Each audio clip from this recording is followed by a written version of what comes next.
Hoxe, pola mañán, fun andar porque me recomendou o médico. Entón, pois, cando iba andando, había un lixeiro vento que me empuxaba para atrás, que me frenaba. E eu quebrieime co vento.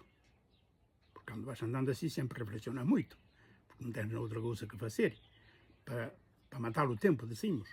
Entón eu quebrieime co vento, puta de pariu ao vento que me bota por min para atrás, que non me deixa andar.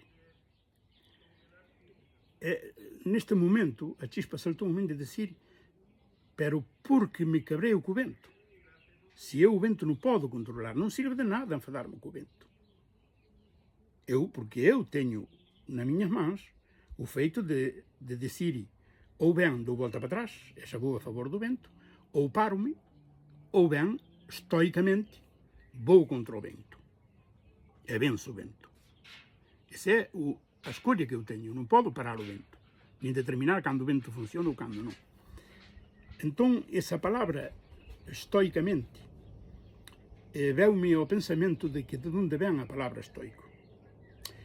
A palabra estoico non é unha palabra que caiu do céu así, é unha palabra, como casi todas as palabras, que ven da filosofía do estoicismo. O estoicismo é unha filosofía de ética personal que é influenciada polo seu valor ético, polo seu sistema lógico e pola visión que temos das cousas, do mundo que nos rodea. E entón, os estoicos, que é esa filosofía, se queredes saber sobre ela, buscade e lede, sobre todo, Epiteto, que Epiteto non deixou escritos, pero os seus discípulos sí que escribiron moito sobre ele. Trata-se de un dos fundadores, un dos pensadores máis importantes da filosofía estoicista. Depois, claro, está Séneca, que escribiu, se queredes ler os libros de Séneca, que precisamente costoulle a vida porque defendía o estoicismo, que é unha filosofía que enseña tamén a ética. Temos que ter ética, como decía eu. E Marco Aurelio, que foi emperador de Roma durante 20 anos, e que tamén é un dos pensadores máis importantes da filosofía estoicista.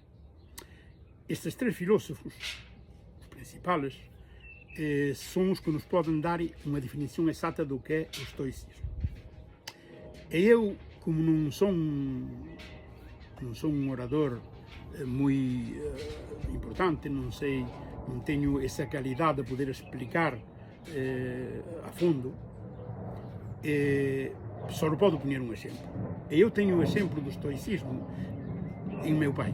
Meu pai, sin saber o que é o estoicismo, sin saber que ele é un estoico, eu sei agora que meu pai é un estoico. Por qué? Porque, entre outras cousas, polo feito de que meu pai, nós pensávamos de redor dele, que nunca estaba enfermo. Sempre se levantaba da cama. Eu dicía, como é posible, era un super-home. Claro que os rapaces sempre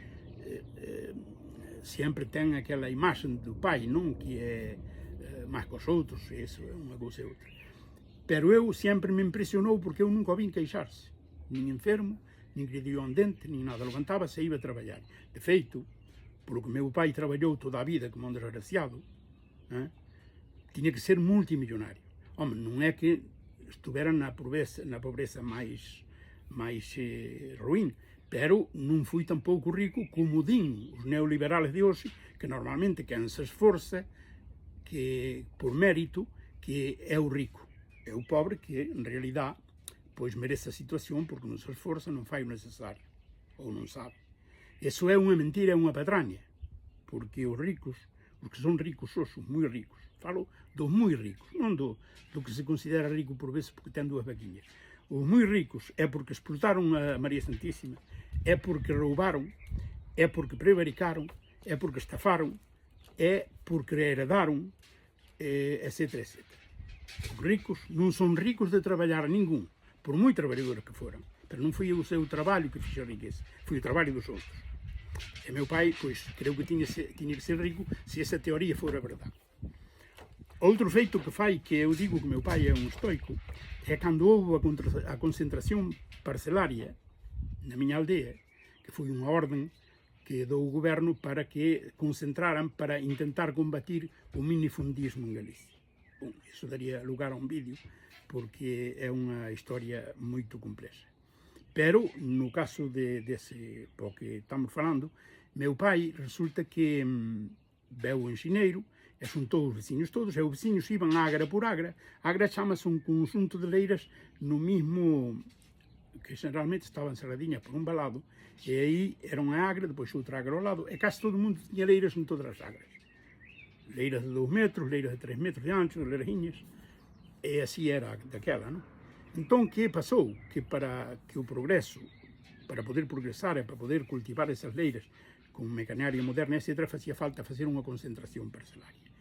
E resulta que viñan, o enxineiro chamaba os veciños todos, e iban agra por agra, e decían, bueno, este é de primeira. Por exemplo, labradío de primeira, labradío de segunda, ou labradío de terceira. Isto é prado, prado de primeira, prado de segunda, prado de terceira. Isto é monte, monte de primeira, monte de segunda, monte de terceira. Entón, cada un iba vendo os ferrados que tiña, e según, por exemplo, supoñamos que unha primeira de labradío, que eu non me acordo cantos puntos daba, pero supoñamos que deia 20 puntos, unha leira de labradío. Entón, se ti tiñas 2 ferrados, tiñas 40 puntos, se tiñas unha leira de 3 ferrados, tiñas 60 puntos. E así ibas acumulando puntos e tiñas un capital de puntos. E cando se tocaba a distribuir os lotes, o enxineiro iba polos lados máis longe da aldea e viña vindo de arredor que era a aldea. Entón, que pasaba? Que había moitos que se facían levar pola pasión, polos sentimentos, que é honesto, claro que é honesto, que todo o mundo temos pasión e sentimentos. O que pasa é que non tiñan en conta a súa capacidade, o que eles valían, o que valían os seus puntos. Independentemente que foran máis pobres ou máis ricos, pero tiña cada un o seu capital de puntos. E que pasa? Que todo o mundo pedía, ai, aquela chousa quero eu porque o meu avó ali plantou un colitro, ai, porque aquela dá moi bo colitro, ai, porque tal. Entón, foron collendo lotes longe da aldea. Uns cos outros, peleándose, que a envidia uns dos outros, iban collendo lotes. E meu pai calaba. E cando chegou á beira da aldea, meu pai case tiña todos os seus puntos, e os outros acabaron. Hasta o enxineiro lhe tuvo que dar un lote longe. Dicía, mira, colle un lote ali longe, porque senón eu non te vou dar a ti todas as leiras que están alrededor da aldea. Todo o mundo de Andrei tiña unha leirinha na beira da súa casa para plantar un cebolinho. Entón, pois, meu pai quedou moi favorecido, porque con eso levou moitas terras mesmo alrededor da aldea, e boas. Entón, o veciño depois cabreáronse con meu pai, porque dáballes repugnancia ver que meu pai quedara moi ben, e eles que quedaron, según o sentir deles, quedaron mal. Porque depois tamén hai a envidia personal, exactamente. Pero, porque ninguén quedou ben ou mal, todo mundo levou o seu valor. Pero eles deronse conta que meu pai, como se meu pai fora o que fixo calquera cousa con o enxineiro para ele ter mellor terra que os outros. Non, foi que meu pai foi máis listo que os outros. E os que deixaron levar por as pasións e polos sentimentos, pois perderon na batalla. Eu isto fai-me dicir que, efectivamente, o estoicismo é isso. O silencio estoico, o silencio é algo importante. Ás vezes hai que ter silencio. Non hai que responder aos outros, non hai que deixarse levar. Hai que respirar fundo cando queremos decir algo a alguén que nos nervie, como eu co vento. Temos que respirar profundo e dicir, non, o outro non me ten culpa, son eu que son un idiota. Ou eu que non sei facer, ou eu teño que cambiar o meu modo de ver. Entón, eu, por exemplo, aprendi de meu pai moitas cousas, e entre elas foi o feito que, por exemplo, desde que fago vídeos nas redes sociais, ás veces teño comentarios estúpidos que non ten nada que ver co que eu estou tratando. Por exemplo, agora estou tratando o estoicismo, e calquera que me venha a contradicir, que me di, non é ben eso, ou ti equivocas, ou Séneca non foi tal, ou eso ou outro, pois é normal, aunque se equivoque, aunque non teña, ao meu punto de vista, razón, para min é válido, porque dá un argumento que se basa no que eu estou dicindo, non en min. Entón, cando alguén te fai teño moitos comentarios no feito de que este comunista ou este que di non importa que, ou este tolo, ou este tal, ou se foras traballar, son así comentarios que fan que non ven ao caso, que do que eu digo, pero que van referidos á miña persona. Entón, que pasa? Antes respondí ao tac-a-tac, agora non respondo. Deixo falar, entón, se ele mesmo se ve cara a unha situación que ele mesmo criou.